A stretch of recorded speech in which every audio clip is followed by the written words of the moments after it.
Malgré les multiples appels et les inquiétudes, le régime Biya ne donne aucune explication. Et pourtant, il y a un ministère de la Communication, un porte-parole du gouvernement, prompt à donner des leçons, à tirer sur les opposants et surtout à se féliciter que le Cameroun est un État démocratique où la justice est indépendante. Or, depuis des semaines, Ramon Kota est toujours porté disparu. Porté disparu après une extradition illégale. Porté disparu parce qu'il n'a même pas droit à un avocat ni à un traitement. De telle sorte que toutes sortes de rumeurs peuvent enfler et peuvent aussi pousser des gens à descendre dans la rue. C'est donc le gouvernement de Biya lui-même qui est le premier à provoquer le peuple, qui est le premier toujours à inciter à la révolte. Et par la suite, ils vont se dire que c'est l'opposition. Ils vont se dire que ce sont des gens qui veulent arriver, qui adorent trop le pouvoir alors qu'ils sont au pouvoir depuis plus de 42 ans. Ils vont dire que ce sont des gens assoiffés de sang alors que c'est eux qui continuent à tuer. Le régime Biya, au lieu d'ailleurs de donner des explications, cherche plutôt encore à réaliser d'autres actions, d'autres extraditions. Des extraditions, même en Europe.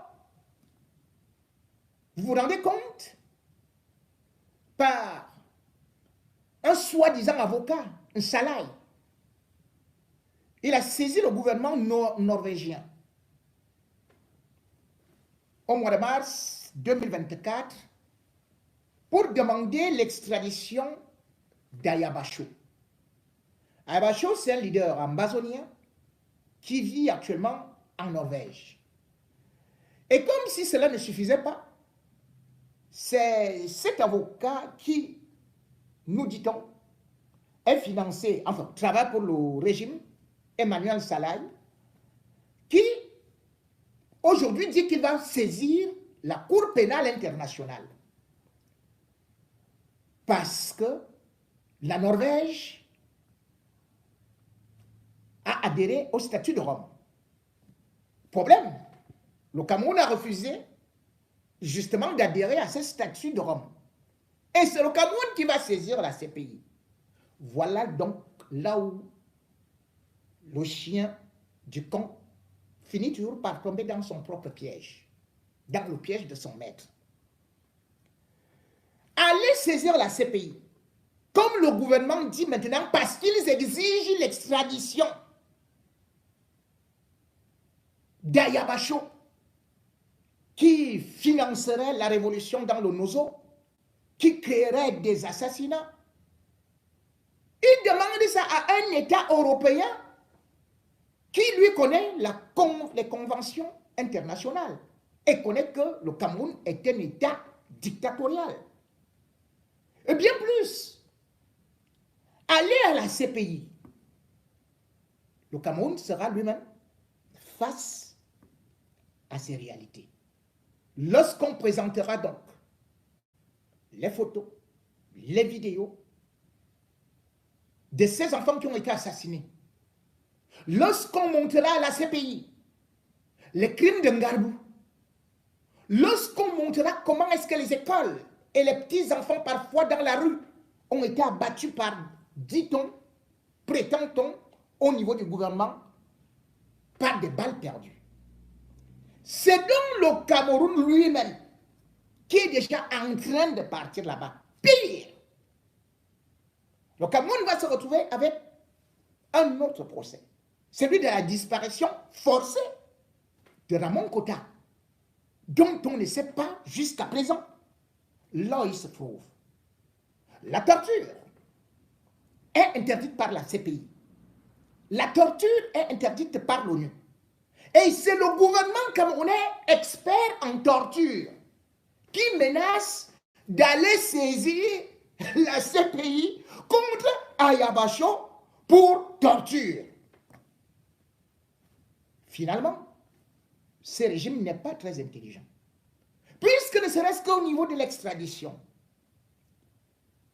le régime camerounais et le régime du nouveau dictateur gabonais, le général en carton Oligui Nguema, n'a pas respecté les règles, les conventions internationales.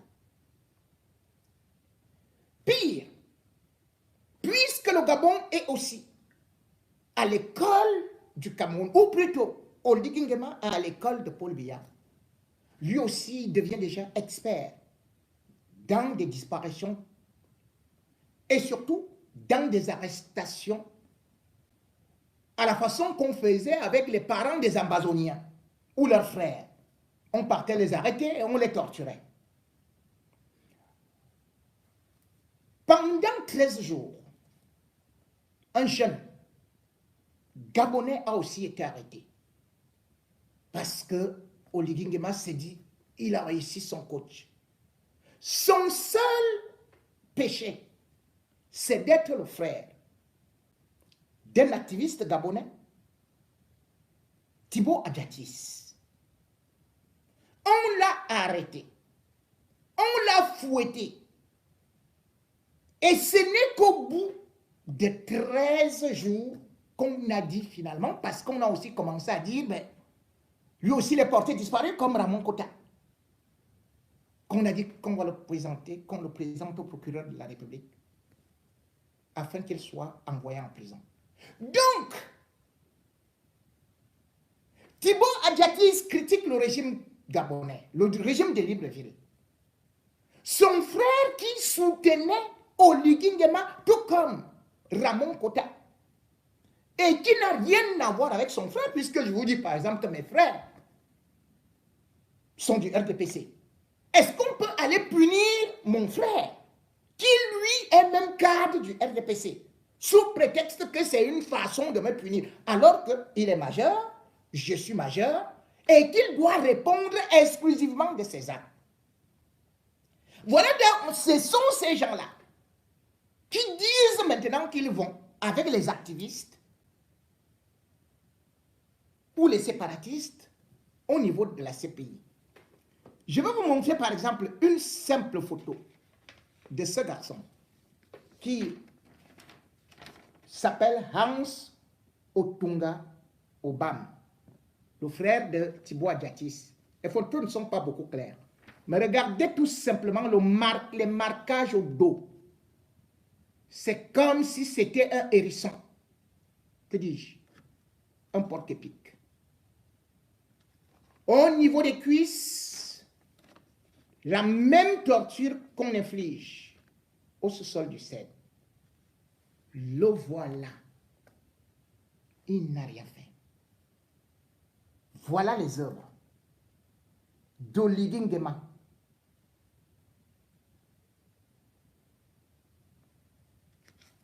L'ami, ah non, l'ami, pas l'ami, le fils de Paul Biya, comme il se tape actuellement la poitrine.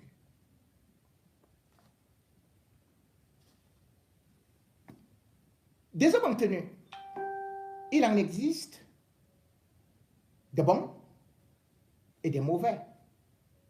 Il existe des révolutionnaires, il existe ceux-là qui peuvent changer la donne, qui peuvent redresser le pays, qui peuvent d'ailleurs punir les voleurs et qui peuvent apporter, ne serait-ce que parfois le développement. Tel n'est pas le cas d'Oligui Nguema, qui aujourd'hui, avec son meilleur père, Paul Biya, représente un véritable danger. Mais qu'à cela ne tienne, le peuple camerounais ne sera pas effrayé. Le peuple camerounais ne va pas renoncer. Voilà un petit capitaine qu'on est en train de féliciter de l'autre côté de là-bas au Burkina Faso. Parce que lui, c'est devant les impérialistes qui parle fort. Oligui Nguema, lui, se plie devant Macron. Oligui Nguema appelle Macron patron. Il peut même se mettre à genoux. Un général sans caleçon. Oligui Nguema est comme l'ancienne armée coloniale. C'est comme ça. Cependant, derrière, au moins, le peuple camerounais peut se réjouir de certaines reconnaissances. D'autres sont maintenus, comme j'ai justement cité. Le capitaine Ibrahim Traoré, qui, dans un discours, a évoqué le courage du peuple camerounais. Il a évoqué justement notre histoire, où on a pu défier ou affronter encore les forces coloniales. Oligui Nguema fait partie des forces coloniales. Oligui Nguema n'est pas un libérateur. Oligui Nguema est un esclave de salon et de service. Pour rendre hommage à ce peuple camerounais courageux, voici au moins quelqu'un qui peut reconnaître que le peuple camerounais peut être courageux, a été courageux et ne sait pas rompre. Je vais mettre donc une petite vidéo qui nous vient du Burkina Faso. Écoutez l'histoire des résistants camerounais racontée par le chef d'État burkinabé, le capitaine Ibrahim Traoré, et non le général en carton. Écoutez. Si nous restons dans cette posture de peur, nous serons lâches. Et l'histoire nous jugera. Nos enfants poseront des questions, nos petits-enfants poseront des questions. Nous sommes en train d'écrire l'histoire, il n'y a pas de place pour la lâcheté. Si nos ancêtres avaient été lâches, nous ne serions pas là. Souvenez-vous, je vous prends un exemple des peuples Bamileke et Bassa, je vais parler des Camerounais. L'Union des populations du Cameroun, qui depuis les années 50 a commencé une lutte implacable contre les colons. Et ils ont été massacrés. Les armées coloniales françaises en son temps ont déversé des bataillons d'infanterie, des chars, des hélicoptères, ont anéanti des villages entiers. Les tortures les plus inhumaines ont eu lieu en cette période. Vous pourrez faire des recherches sur ce qu'ils appelaient la balançoire ou le bac à ciment. Des centaines de milliers de populations ont été décimées ici en Afrique parce qu'ils ont osé demander aux colons de quitter leur terre. Ça a abouti à une guerre civile qui a duré plusieurs années. C'est pour dire que des gens ont osé, ont affronté à main nue les impérialistes pour que nous soyons là. Il n'y a pas de raison que nous ne puissions pas affronter les... Il n'y a pas de raison que la nouvelle génération ne puisse pas affronter à main nue ces nouveaux colons. Le régime Biya, le régime terroriste de Oligui Nguema. Il n'est pas question qu'on puisse renoncer. Et surtout, ils se disent toujours qu'ils auront le soutien de l'armée. Aujourd'hui, on voit des hommes en tenue qui sont conscients et qui protègent parfois le peuple. Et d'ailleurs, dans l'armée camerounaise, actuellement, il y a des sons discordants. Parce qu'eux-mêmes, ils ont compris. Comme Junior Ngombel le leur disait, que vous les niez, vous avez les mêmes souffrances que nous. Ces gens-là vous utilisent et vous venez tirer sur nous. L'armée peut soutenir un régime. Mais sachez que ce ne sont pas les hauts gradés qui font l'armée. C'est aussi ces soldats qui souffrent.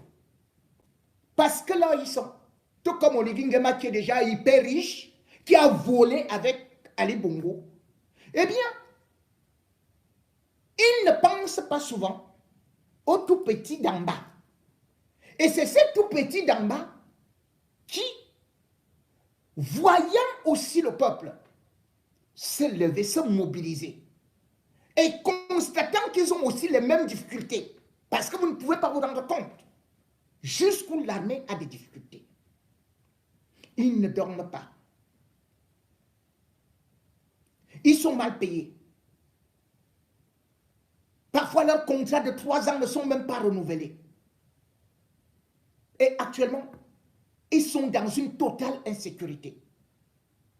Lonoso, alors que Paul Biya nous a dit à plusieurs reprises, avec les Akanganji et consorts, que la guerre était terminée, c'est maintenant que ça chauffe. À la veille des rentrées, les assassinats ne font que se multiplier. L'insécurité ne fait que s'installer.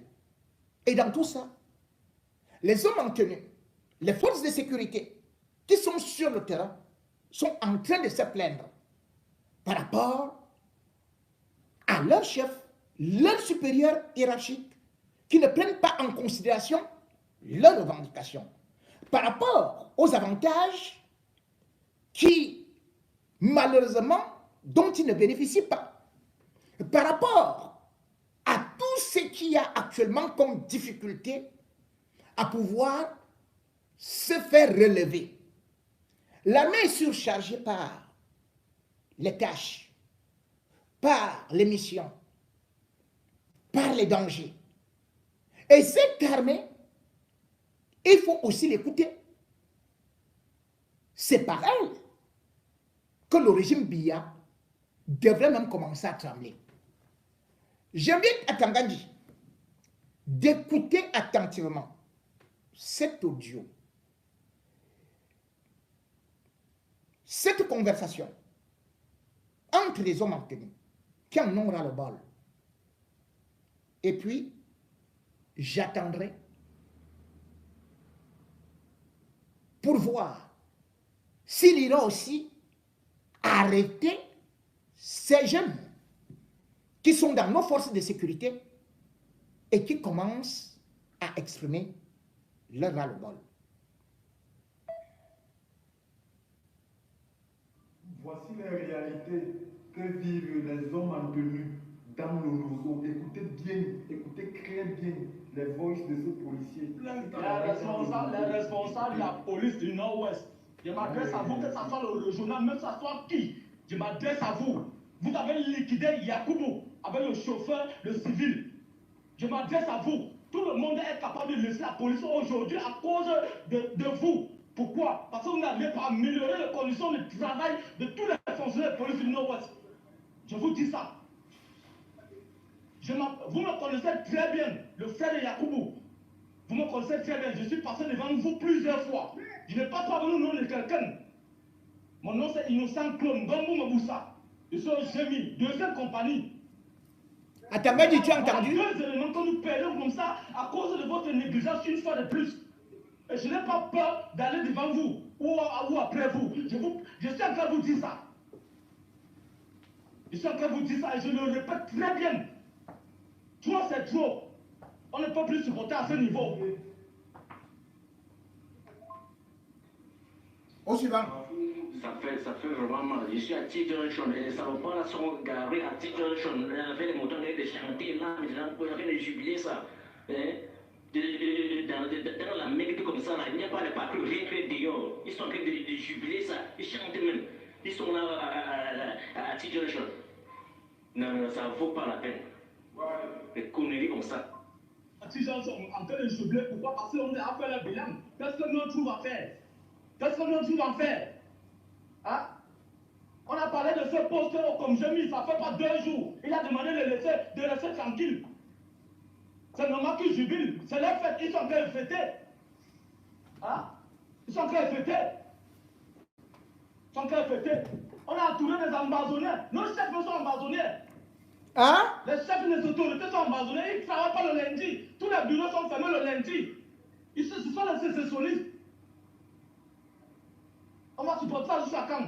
Parce qu'on reste tranquille qui pensent qu'on a peur d'eux. On mange chez eux. C'est quelle histoire ça? Ils doivent jubiler. Ils savent que ils sont déjà habitués. Les gens vont brûler le camion, on demande de les laisser brûler le camion. Hein? Ils ont un incident. Il y a un incident au niveau de City Kemet. À City Kemet, le camion est tombé, c'est un benzikineur. Vos chefs vont vous demander de les laisser brûler le camion. Pourquoi? Ils adhèrent à ce qui se passe. On nous fiche le camp. Bande de PD. Ah? Moi non. Moi je m'en fous de n'importe quel chef. Je m'en fous de n'importe qui. Maintenant, où tu me vois là, je m'en fous de n'importe quel chef. Ou de qui. Voilà, il y a Yacoubou qui est d'abord mort. On l'a négligé. Voilà mes deux frères qui meurent. Moi, je m'en fous de n'importe quel chef. Ils sont là seulement pour prendre les agents des scams et supporter les gens. Les gens sont en train de mourir. Ils ont des familles, on a les familles. Bon. Ok, Alors, les gars, vous avez suivi, non? Ce que vous venez d'écouter là. Voilà, c'est quoi alors? La réalité que les hommes Voilà, en tenue. voilà notre homme en tenue qui dans parle. le Lozo, que ce soit les militaires, les gendarmes ou les policiers, ils vivent tous les mêmes réalités. Nous Lui, il a devons fui. dénoncer ce que notre gouvernement fait. Lui, il a fui l'armée. Tout le mal qu'ils nous font subir, les gars. Nous devons dénoncer. Nous n'avons plus rien à perdre, les gars. Nous n'avons plus rien à perdre. Nous voulons le changement. Il est inadmissible que les hommes en tenue tombent chaque jour au nozo. Ils lancent toujours les recrutements, mais ils ne trouvent pas une solution à ce problème-là. Ils ne se posent pas les questions à savoir pourquoi nos militaires tombent dans le nozo tout le temps. Ils ne se posent pas. Tout ce qui les intéresse, c'est lancer des recrutements tout le temps, manger l'argent du pays, envoyer les enfants dans les grands pays, les grandes écoles, pendant que nous, les enfants des pauvres, nous crevons. Nous voulons le changement, les gars. La seule chose que je peux dire à la jeunesse camerounaise, les gars, il y a encore de l'espoir pour nous. Allez vous inscrire massivement sur les listes électorales. 2025, c'est pour nous. On est ensemble. Vous avez arrêté Junior Ngombe. Vous avez même demandé qu'il aille à la police pour qu'il ne parle plus, qu'il devienne inspecteur de police. Vous voyez donc ceux qui parlent aujourd'hui. Ils sont dans la police, ils sont dans l'armée. Cela veut dire tout simplement que votre schéma ne peut plus marcher. Quand le peuple est fâché, sachez que les mêmes douleurs qu'un civil ressent, c'est les mêmes que ressentent les hommes en tenue. Lorsqu'il n'y a pas de route, les hommes en tenue, ce n'est pas parce que tu es en tenue que tu ne vas pas mourir. Que tu ne vas pas mourir d'accident. Les hommes en tenue sont bien conscients que voilà l'axe qu'ils ont appelé l'axe lourd. Mais c'est l'autoroute Yaoundé-Douala. 8 ans de travaux. 8 ans de travaux pour 60 km. Et ils ont bouffé 300 milliards. Ces jeunes de l'armée voient ça. Et ils voient qu'il n'y a pas de route même quand on les envoie en mission. Et quand ils sont blessés, ils doivent aller dans des hôpitaux. Ces hôpitaux où ils ne sont pas pris en charge, ou d'ailleurs Paul Biya lui-même fuit pour aller à l'étranger avec ses ministres.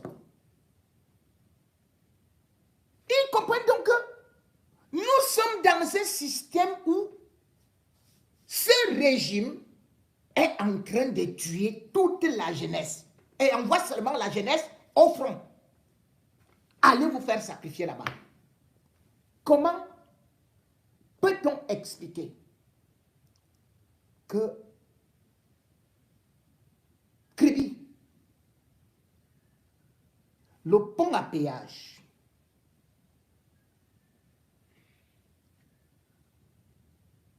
Ça a pris 36 milliards.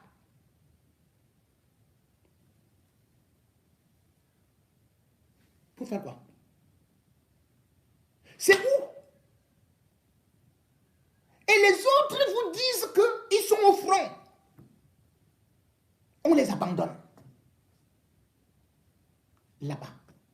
Et vous croyez qu'ils vont continuer à protéger ces gens-là? Que oui, vous continuez vraiment à manger. Moi, je serai toujours là, rien que pour regarder comment est-ce que vous êtes en paix. Non. La grogne est en train de monter. Nous sommes des journalistes, des éveilleurs de conscience, des lanceurs d'alerte. Et nous disons que tous les corps sont en mouvement. Tous les corps contestent. Tous les corps sont prêts à abandonner ce régime. Tous les corps. Et même toutes les régions qui étaient favorables au régime Biya sont aujourd'hui en train de lui tourner le dos. C'est ça qu'il faudrait que Paul Biya et tous ceux qui sont à côté de lui comprennent que ça ne va plus marcher avec la sardine et le pain. Qu'ils sachent qu'ils ne vont plus aller à l'extrême nord pour prendre cela comme le bétail électoral, leurs moutons, avec des promesses fallacieuses, des espérances chimériques qui malheureusement finissent toujours dans un naufrage, dans des eaux boueuses, lorsque les inondations arrivent dans l'extrême nord, que Paul Biya avait baptisé la première fille du renouveau.